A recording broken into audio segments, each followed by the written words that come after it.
नमस्कार दोस्तों, राधे राधे, हरे कृष्णा। चीको रेसिपीज में एक बार फिर से आप सबका स्वागत है। तो आज मैं आपको सुनाऊंगी विजया एकादशी व्रत की कथा। तो इस बार जो विजया एकादशी है वो 9 मार्च की है, मंगलवार के दिन पड़ रही है। तो जैसा कि इसका नाम है विजया, ऐसे ही इस एकादशी का व्रत करने से आपको हर क्षेत्र में सफलता मिलती है और आपको किसी भी प्रकार के भय से मुक्ति मिलती है। यानी कि आपको हर जगह जीत ही विजय मिलती है। तो एकादशी व्रत का बहुत अधिक महत्व है। सभी व्रतों में एकादशी का व्रत सर्वश्रेष्ठ है। तो कृष्ण भक्त को एकादशी का जो व्रत है वो जरूर करना चाहिए और इसकी जो पूजा विधि है वो मैंने आप लोगों को बता ही दिया। तो चलिए सुनाती हूँ एकादशी व्रत की कथा।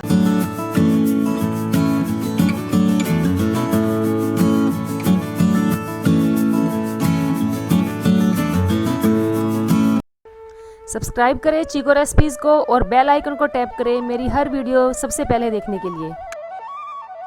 फागुन माह की कृष्ण पक्ष की एकादशी को विजया एकादशी कहा जाता है। विजया एकादशी का व्रत नए, पुराने तथा पिछले जन्म के समस्त पापों को नष्ट करने वाला तथा शत्रु पर विजय दिलाने वाला बताया गया है। त्रेता युग में जब श्री राम को 14 वर्ष का वनवास मिला तो वे लक्ष्मण और सीता सहित पंचवटी पर निवास करने लगे। वहां शूर्पणखा द्वारा परेशान होकर लक्ष्मण ने शूर्पणखा को कुरूप बना दिया था। उसका बदला लेने के लिए रावण ने छल से सीता माता का हरण कर लिया। इससे श्री राम और लक्ष्मण बड़े दुखी हुए।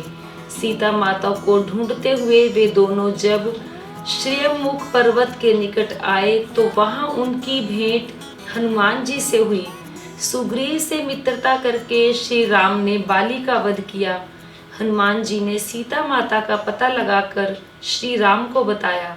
श्री राम ने सुग्रीव की सम्मति से वानर भालुओं की सेना सहित लंका पर चढ़ाई करने का प्रस्थान किया, परंतु मार्ग में समुद्र होने के कारण सेना सहित पार जाने में कठिनाई हुई। रामचंद्र जी ने लक्ष्मण जी से समुद्र को पार करने के विषय में विचार विमर्श किया। लक्ष्मण जी ने कहा, यहाँ से आधा योजन दूर कुमारी द्वीप में बकदालभ्य नाम के मुनि का आश्रम है। वह मुनि अत्यंत सिद्ध, तेजस्वी और महान तपस्वी है। उन्होंने अनेक ब्रह्म देखे हैं, अतः हमें उनके पास जाकर समुद्र पार करने का उपाय पूछना चाहिए। लक्ष्मण से सहमत होकर वे मुनि के पास गए और उन्हें प्रणाम करके एक ओर बैठ गए। मुनि ने उनके आने का कारण पूछा। श्री राम ने कहा, हे महर्षि, मैं सेना सहित यहाँ पर आया हूँ और निशाचरों को जीतने के लिए लंका जाना चाहता हूँ, किंतु बीच में समुद्र होने के कारण लंका जाना कठिन हो रहा है।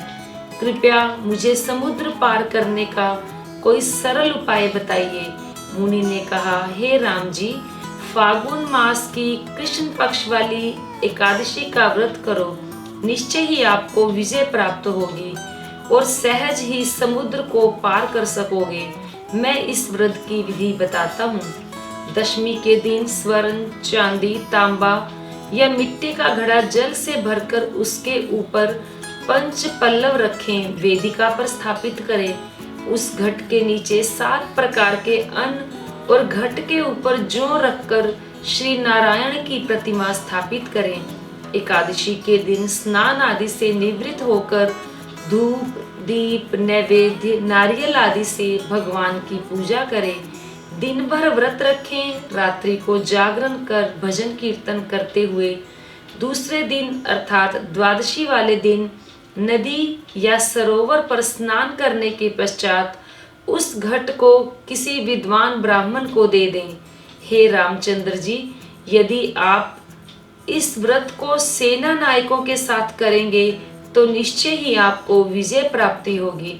यह सुनकर रामचंद्र जी, लक्ष्मण जी और सेना नायकों ने बताए हुए विधान के अनुसार विजया एकादशी का व्रत किया, जिसके प्रभाव से समुद्र पार करके लंका पर चढ़ाई की और रावण को मारकर राक्षसों पर विजय प्राप्त की।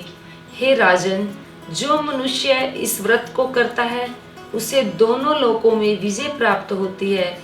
इस कथा को पढ़ने या सुनने से भी अनंत फल की प्राप्ति होती है।